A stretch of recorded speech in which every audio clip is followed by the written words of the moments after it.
Deixa eu ler esse versículo aqui, nós estamos na leitura dos 3 capítulos, e esse versículo aqui eu acho muito legal e eu queria abençoar a sua vida.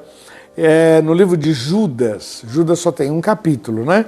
No livro de Judas, o versículo 3, diz assim: Amados, procurando eu escrever-vos com toda diligência acerca da salvação comum, tive por necessidade escrever-vos e exortar-vos a batalhar pela fé que uma vez foi dada aos santos. Essa expressão, a batalhar pela fé que uma vez foi dada aos santos. Vamos orar? Pai, muito obrigado por esse momento e ajuda-me, Senhor, a transmitir uma palavra boa que venha dar força para cada um. Senhor, nós te amamos. Nós queremos que a tua vontade prevaleça sobre nós, porque sabemos que ela é boa, agradável e perfeita. Por isso, ajuda-me, Senhor, a trazer uma palavra de esperança, de salvação, de correção. Eu peço isso em nome de Jesus. Amém, Senhor. Amém. Queridos, olha o que o autor está dizendo. Eu tive por necessidade escrever a vocês e exortar a batalhar pela fé. Batalhar pela fé. Essa expressão, batalhar pela fé. Meu irmão, existe uma frase que o pessoal usa muito, né? Não, se tiver que ser, vai ser, se não tiver que ser, não vai ser. Então, isso faz com que a gente fique muito passivo, muito passivo. Quando a gente lê a Bíblia, a gente descobre que a nossa fé, ela tem que ser praticada.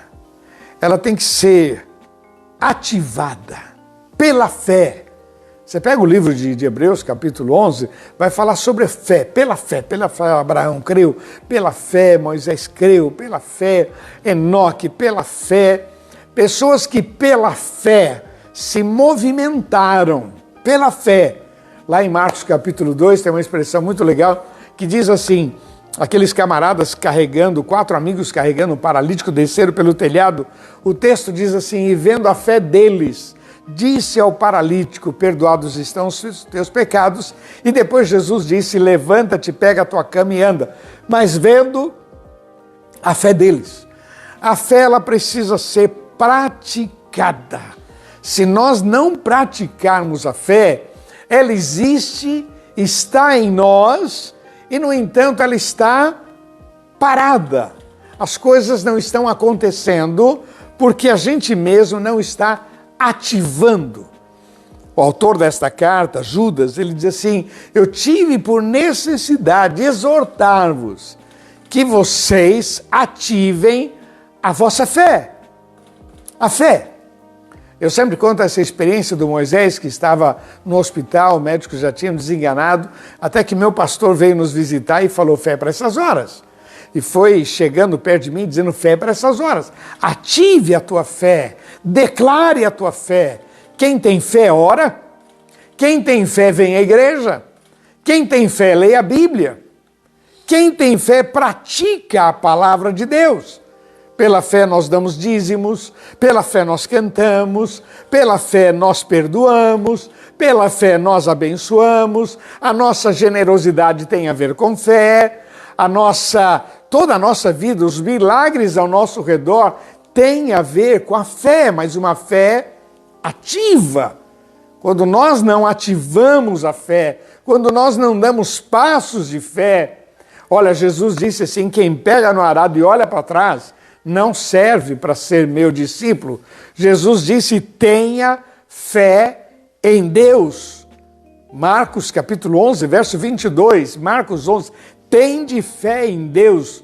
João 14, olha, creiam em Deus, creiam também em mim. Tenham fé, pela fé. Olha o que aconteceu com Pedro, né? Jesus veio andando sobre as águas e Pedro disse: se é o Senhor mesmo, me permita ir contigo. Jesus diz: vem. E ele, pela fé, desceu do barco. Pela fé, ele andou sobre.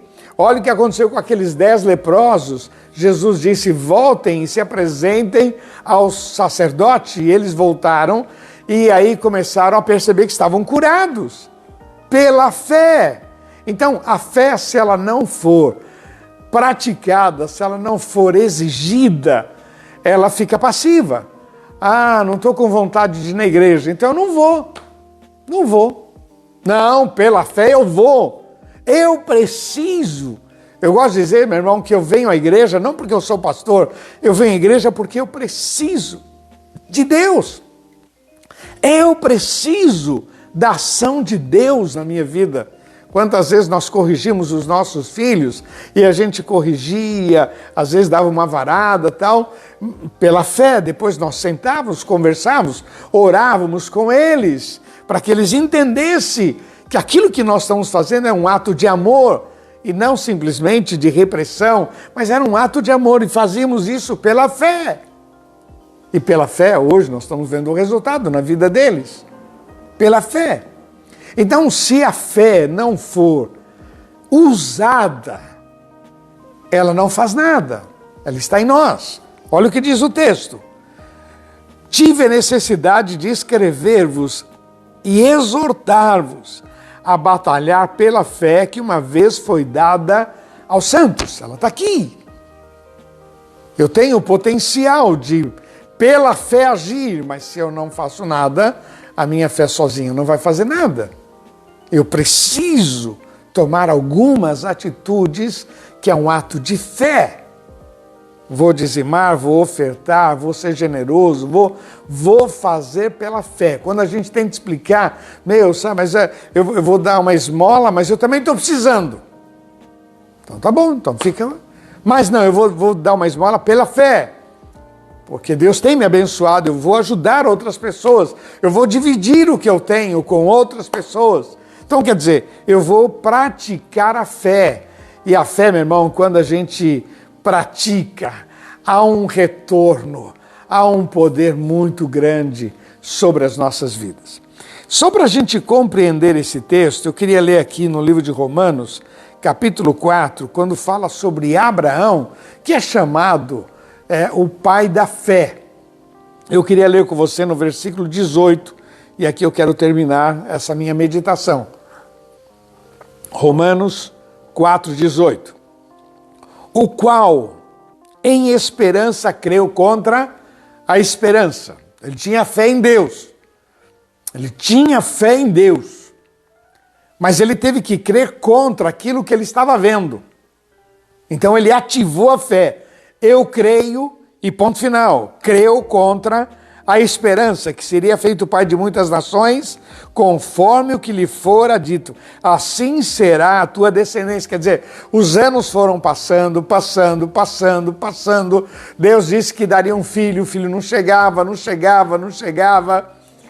E ele, o texto diz que ele creu, simplesmente ele foi crendo, creu na promessa. Simplesmente ele creu. Olha aqui o versículo 19.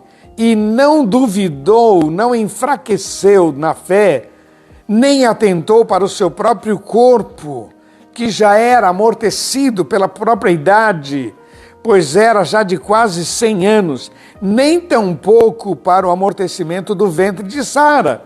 Quer dizer, já estavam quase com 100 anos e havia uma promessa de que Sara, ela iria engravidar, ele seria pai de uma nação. Como pai de uma nação com essa idade? Mas ele simplesmente creu. Às vezes a gente fica nosso tempo está passando, tem tanta promessa na palavra e nada se cumpre na minha vida, e aí a gente desiste. Não é que a gente desiste de Cristo, de Cristo a gente não desiste, mas desiste de falar sobre aquele assunto. Então eu tenho dito aí, ainda vou viver os melhores anos da minha vida. Mas tá passando, nada acontece. Tem gente que desiste. E aqui nós temos um exemplo maravilhoso de um homem que não enfraqueceu na fé. A fé precisa ser batalhada. Versículo 20. E não duvidou da promessa de Deus por incredulidade. Deixa eu colocar aqui, não enfraqueceu na fé, isso fala de comportamento, e não duvidou da promessa, isso fala de mente. mas foi fortificado na fé, dando glórias a Deus. Olha como Abraão lutou, como ele batalhou pela fé.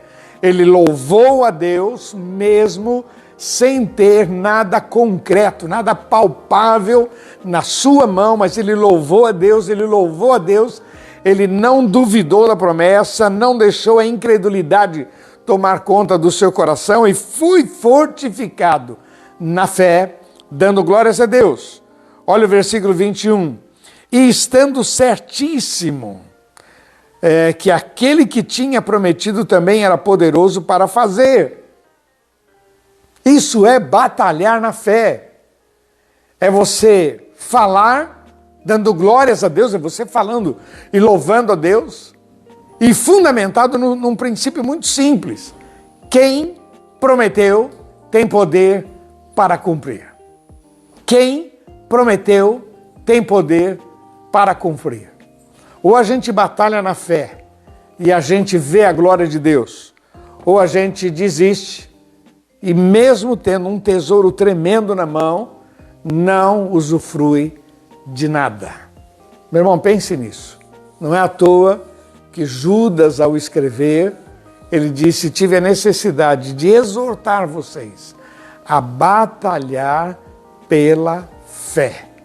Uma fé que foi colocada nos santos. Você aceitou a Jesus, o potencial está aí dentro, falta você agir e fazer o que tem que ser feito, exaltar o nome do Senhor, viver pela fé, e o restante Deus faz na sua vida, em nome de Jesus. Tá bom? Vamos orar então? Pai, nós te louvamos e te agradecemos por tudo que o Senhor tem nos dado. Muito obrigado, Pai, por essa oportunidade boa. Muito obrigado, Senhor, por tua presença em nossas vidas. Senhor, dá-nos graça. Senhor, livra-nos do mal. Nós dependemos de ti, Senhor. Que essa palavra, Senhor, enriqueça os corações e não parem, ó Pai, não se acomodem, mas avancem em nome de Jesus. Amém, Senhor. Amém. Que Deus abençoe. Você foi muito abençoado. Coloca aqui: eu fui abençoado. Recebo essa palavra pela fé em nome de Jesus. Tá ok? Deixa eu falar com você que ainda não entregou seu coração para Jesus. Entrega, meu irmão. Receba Jesus como teu Senhor e Salvador. Ele vai mudar a tua história. Ele é o Senhor. Se você deseja, repete comigo uma oração agora. Feche os teus olhos e diga: Jesus, entra no meu coração. Muda a minha história. Eu preciso de ti, em nome de Jesus. Eu vou orar por você. Pai, estende as tuas mãos sobre cada vida. Senhor, perdoa os seus pecados, escreve os seus nomes no livro da vida. Que hoje seja dia de salvação. Nós te louvamos em nome de Jesus. Amém, Senhor. Amém. Deus abençoe. Você que fez esta oração, escreve aqui: eu orei. E nós queremos abençoar a sua vida em nome de Jesus. Amém?